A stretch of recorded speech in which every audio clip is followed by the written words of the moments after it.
Ligi ya Brazili kimenuka, Neymar akashtukia mchezo. Hii ni baada ya kutolewa sabu. Alipatwa na mashaka kidogo, akamfuata refa. Bahati mbaya alipata karatasi la sabu. Kuangalia hivi, jina lake alipo.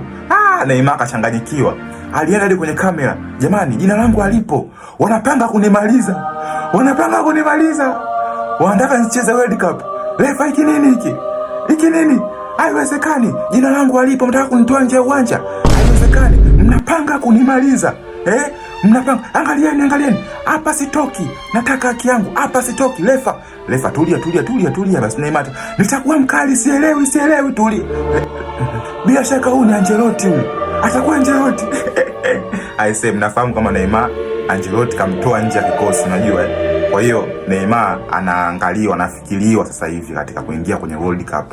Kwa hiyo Neymar inawezekana maybe alikubaliana na timu yake kwamba hawa anacheza kila mechi, asiwe anatoka ovyo, maybe labda. Ndio maana Neymar ilikuwa kwake tofauti kidogo, yani kama kutolewa sabu kwani. Alafu sasa hivi anahitaji consistency ya kuonekana anacheza mpira ili mradi aweze kuita kwenye timu ya taifa.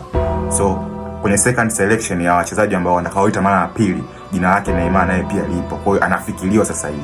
So Neymar alipanic bwana. Unajua ligi ya Brazil always drama. Neymar alikuwa mkali sana. Sijawahi kumuona Neymar mkali kama huyu. Kama vile alishavurugwa akili yani. Kweli Neymar anataka World Cup, yupo serious. So Neymar mimi naamini utakuwepo kwenye World Cup. Yaani vugu kama hivi tunalihitaji kwenye World Cup kule bwana.